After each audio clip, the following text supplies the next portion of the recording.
নমস্কার, আমি শান্তনু সর্দার আর আপনারা দেখছেন কৃষিবিদ চ্যানেল। তো আজ কৃষিবিদ চ্যানেলে আমরা নতুন আরেকটা ভিডিও নিয়ে উপস্থিত হয়েছি।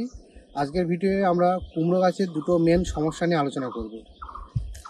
যারা কুমড়ো চাষ করছেন দেখতে পাচ্ছেন যে কুমড়ো যখনই এই সাইজ থেকে ছোটো সাইজ আসছে তখনই হচ্ছে কুমড়োগুলো ঝরে যাচ্ছে বা নষ্ট হয়ে যাচ্ছে, কুমড়ো গাছে দাঁড়াচ্ছে না।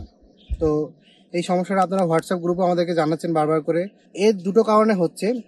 প্রথম যে কারণটা হচ্ছে সেটা হচ্ছে যেটাকে আপনারা পিন পোকা বা বলে থাকেন, যেটা হচ্ছে ফল মাছি বা ফ্রুট ফ্লাই। সেই ফল মাছি এই কুমড়োর গায়ে ফুটো করে করে ডিম পাড়ে ভেতরে। ফলে কি হয়, এই কুমড়োটা আস্তে আস্তে মারা যায়। যেমন আমি এই কুমড়োটার মধ্যে দেখাবো যে এই কীভাবে ফল মাছি আছে। এই যে এই হচ্ছে সে পোকাটা। এই ভেতরে যদি আমি ভাঙি এটাকে, তাহলে দেখবো এই যে এর মধ্যে সাদা সাদা চালের দানার মতন ফল মাছির পোকাগুলো রয়েছে। তো এই কারণের জন্য কিন্তু এই কুমড়োগুলো ছোট অবস্থাতেই ঝরে যাচ্ছে। আরেকটা যে কারণে কুমড়োর ফুল ঝরে যায় বা যে পূর্ণাঙ্গ ফুল ঝরে যাচ্ছে বা স্ত্রী ফুল, তার একটা কারণ হচ্ছে পরাগায়ন না হওয়া। প্রাকৃতিকভাবে পরাগায়ন হচ্ছে না। এখন প্রকৃতিতে এত পরিমাণে কীটনাশক, রাসায়নিক সার, রাসায়নিক কীটনাশক ব্যবহারের ফলে আপনার যে মৌমাছি বা আমাদের যে উপকারী বা বন্ধু পোকা, সেগুলো নষ্ট হয়ে যাচ্ছে। সেগুলো নষ্ট হয়ে যাওয়ার ফলে সঠিকভাবে কিন্তু পরাগায়ন হচ্ছে না। কারণ কুমড়ো গাছে দুরকম ফুল থাকে, একটা ছেলে ফুল, একটা মেয়ে ফুল। এবার তাদের মধ্যে যদি পরাগায়ন না হয় তাহলে কিন্তু কুমড়ো ফুলটা হবে না বা আরও ঝরে যাবে। তো এই কারণের জন্য আমাদেরকে যে ব্যবস্থাটা নিতে হবে সেটা হচ্ছে হ্যান্ডলি পরাগায়ন করতে হবে। যেমন আপনারা পটল গাছে করে থাকেন, সেই রকম পটল গাছে পরাগায়ন করতে হবে। আর এই যে ফল মাছির কথা বললাম, ফল মাছির জন্য আমরা কিছু টোপ বা ফাঁদ ব্যবহার করব। কারণ স্প্রে করেও ফল মাছি কিন্তু নিয়ন্ত্রণ করা সম্ভব হয় না। তাই আসলে আমরা দেখে নিই যে কীভাবে আমরা ফল মাছি নিয়ন্ত্রণ করতে পারি।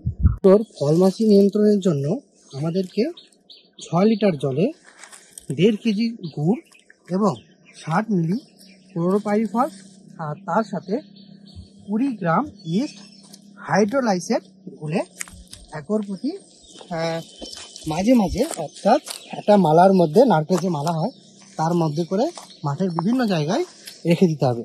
এর ফলে ফল মাছি সেখানে বসবে এবং মারা যাবে। এছাড়া আমরা 1% ক্লোরোপাইরিফস, 1% চিনিযুক্ত 20 লিটার দ্রবণ আপনার হচ্ছে প্রতি একরে 10 বর্গমিটার অন্তর দুটো গাছে কিন্তু স্প্রে করতে পারবে। এর ফলেও ফল মাছি নিয়ন্ত্রণ সম্ভব। আরেকটা সহজ উপায় আছে, সেটা হচ্ছে বাজার থেকে মিষ্টির রস কিনে এনে তার মধ্যে দানাদার পেস্টিসাইড মিশিয়ে মাঠের বিভিন্ন প্রান্তে দড়ি দিয়ে বেঁধে রেখে দিতে হবে এবং ওই প্লাস্টিকের গায়ে ছোট ছোট করে সুইচ দিয়ে ফুটো করে দিতে হবে। এর ফলেও কিন্তু ফল মাছি নিয়ন্ত্রণ করা সম্ভব। এই যে এটা হচ্ছে ছেলে ফুল, যার গোড়ায় কিন্তু কোনো কুমড়ো নেই, লম্বা ধরে ডান্টার মতন আছে।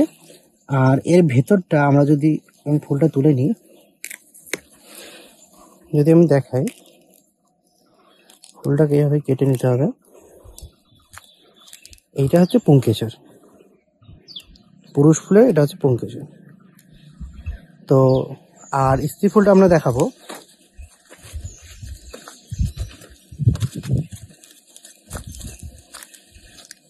এইটা হচ্ছে স্ত্রী ফুল, যার ভেতরটা এরকম দেখতে, আর ফুলের শেষে একটা কুমড়ো থাকবে এবং এর ডাঁটাটা কিন্তু ছোট। তো আমরা কি করব, সকালবেলায় 6টা থেকে 9টার মধ্যে এইভাবে পুংকেশরটা নিয়ে এই যে স্ত্রী ফুল তার এই চারপাশ দিয়ে আমরা ঠেকিয়ে দেব। এটা আমরা 2 থেকে 3 দিন করব, যাতে কুমড়োটা ভালো গঠন হতে পারে। এর ফলে এই যে হ্যান্ড পরাগায়নের ফলে কিন্তু কুমড়ো আরো বেশি পরিমাণে হবে। এই পদ্ধতি অবলম্বন করে আপনি 30 থেকে 40% পর্যন্ত বেশি ফলন পাবেন। অসময়ে ফুল ঝরে যাওয়ার সমস্যাও কমে যাবে এবং গাছ থেকে আরো বেশি এবং স্বাস্থ্যকর ফল পাওয়া যাবে। ভিডিওটি শেষ পর্যন্ত দেখার জন্য আপনাকে ধন্যবাদ। কৃষিবিদ, আপনার সমস্যা আমাদের সমাধান।